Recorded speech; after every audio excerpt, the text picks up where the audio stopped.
கர்த்தருடைய பரிசுத்த ஸ்தோத்திரம் உண்டாவதாக. மீண்டும் நம்ம லேவியராகத்தில் சில வசனங்களை பார்ப்போம். 20ஆம் அதிகாரத்தில் 6ஆம் வசனம் பார்த்திங்கன்னா தெரியும். லேவியராகம் 26 அஞ்சனம் பார்க்கிறவர்களையும் குறிச்சொல்வர்களையும் பின்தொடர்ந்து சோரம் போகிற எந்த ஆத்துமா அவர்களை நாடுகிறானோ அந்த ஆத்துமாவுக்கு விரோதமாக எதிர்த்து நின்று அவனை தன் ஜனத்தில் இராதபடிக்கு அறுப்புண்டு போக பண்ணுவேன். பார்த்திங்களா, அஞ்சனம் பார்க்குறது, குறி சொல்கிறது, இந்த ராசி பலன் பார்க்குறது, ஜாதகம் பார்க்க எல்லாமே ஒன்று தான். இதெல்லாமே ஒன்று தான். அதான் அஞ்சனம் பார்க்கணும் ஒரு இடம் சொல்லிட்டாரு, குறி சொல்கிறது. அது மாதிரி போகிறவங்க எல்லா ஆத்துமாவும் என்ன செய்வானோ அவர்களை நாடுகிறவனோ எவன் நாட்டுறானோ அவனை ஆத்துமாவுக்கு விரோதமாக எதிர்த்து நிற்பாரான். ஃபஸ்ட்டு நமக்கு எதிர்த்து நின்று நம்ம இப்போ பார்க்கணும்னு வச்சுக்கோங்களேன், நமக்கு எதிர்த்து நின்று அவனை ஜனத்தில் இராதபடிக்கு அறுப்புண்டு போக பண்ணுவார். நம்ம ஜனத்தில் இருக்க மாட்டோம். என்ன பண்ணுவோம், பூமியில் இருக்காமல் செத்து போயிடுவோம்னு அர்த்தம், சாகடிக்க போகிறோன்னு அர்த்தம். இராதபடிக்கு அறுப்புண்டு போவோன்னு சொல்கிறாரு. அறுப்புண்டு போக பண்ணுவேன்றாரு. அதனால் நீங்கள் உங்களை பரிசுத்தப்படுத்தி பரிசுத்தராயிருங்கள், நான் உங்கள் தேவனாகிய கர்த்தர். என் கட்டளையை கை கொண்டு நடவுங்கள், நான் உங்களை பரிசுத்தமாக்குகிற கர்த்தர். பாருங்கள், எதுக்காக கட்டளையெல்லாம் கற்பனையெல்லாம் கை கொள்ள சொல்கிறாரு? அவருக்காக இல்லை, அவருக்காக இல்லை, நமக்காக. நம்ம பரிசுத்தமாக இருந்தால் தான் நம்ம பரலோகம் போக முடியும்.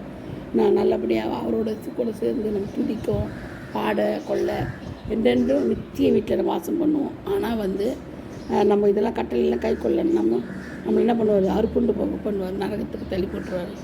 அவள் தான். ஆனால் தான் நம்ம பரிசுத்தப்படுத்துகிறோம். நம்மளை பரிசுத்தப்படுத்துறதுக்கு தான் அவர் இந்த மாதிரி செய்கிறார். நம்மளுக்கு எல்லாமே சொல்லித்தராரு, எல்லாம் சொல்லித்தராரு, ஆலோசனை சொல்கிறாங்க. சரிங்களா? அதனால் நம்ம என்ன செய்யணும், கட்டளை நான் நம்மளை பரிசுத்தமாக்குகிற கட்டளைன்னு சொல்கிறார். தன் தகப்பனையாவது தன் தாயாவது சபிக்கிற எவனும் கொலை செய்யப்பட கடவுள். கொலை செய்யப்படும். இப்போ அந்த காலத்தில் எப்படி சொல்கிறாருன்னா, இப்போ கூட சபிக்கிறாங்க தான், அடிக்கிறாங்க, சபிக்கிறாங்க, தெருவில் போட்டு போய் ரோட்டில் போட்டு போயிடுறாங்க. உடம்பு சரியில்லைன்னா கூட சரி, நல்லா இருக்கும்போது ஏமாற்றிட்டு போயிட்டு ஏர்போர்ட்டில் விட்டு ஓடி போயிடுறாங்க, ஸ்டேஷனில் விட்டு போயிடுறாங்க இதை வரன்ட்டு. அந்த மாதிரி தாய் தகப்பன் என்ன செய்கிறாங்க, அந்த மாதிரி வயதான முதிர் வயதில் கொண்டு போய் விட்டுறாங்க. அதெல்லாம் பயங்கரமாக பாவங்க. தன் தாயை சபிக்கிறவன் எவனும் கொலை செய்யப்படக்கூடாது. அவன் தன் தாயின் தகப்பனின் சவித்தா என்ன செய்கிறான், அவன் ரத்தப்பழி அவன் மேல் இருப்பதாக.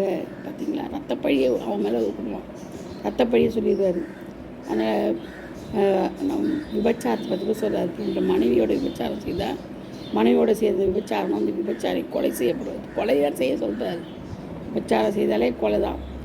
இப்போ சரிங்களா, அந்த மாதிரி தன் தகப்பனுடைய மனைவியோடு செய்யணும். பாருங்கள், அந்த காலத்தில் எவ்வளோ பயங்கரமாக இருந்திருக்குது. ஆனால் அல்லது செய்கிறது ரத்தப்பழியோட சுமந்த கொலை செய்ய 2 பேருமே கொலை செய்யணுன்றாரு.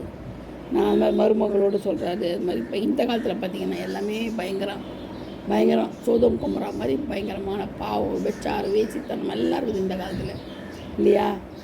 தகப்பன் மகளோட, மகள் தகப்பனோட, மாமியாரோட, மருமகளோட, எப்படி மாப்பிள்ளையோட இப்படி அநியாயமாக விபச்சாரம், வேசித்தனம் வர தவறிவெல்லாம் நடக்குது இந்த காலத்தில். அப்போ இப்போ என்ன சொல்லுவார் பாருங்கள், அப்போவே கல்லிருந்து கொள்ளுனார். அது மட்டும் இல்லை, சாக 2 பேருமே என்ன செய்து கொலை செய்யப்பட கடவுள்னார். இப்போ என்னத்தை சொல்லுவார், ஒன்றுமே சொல்ல மாட்டார். டைரெக்டாக நரகம்தான். இயேசு கிறிஸ்து பூமிக்குள்ளே வந்த பிறகு எல்லாம் நரகம்தான் க்ளீனாக.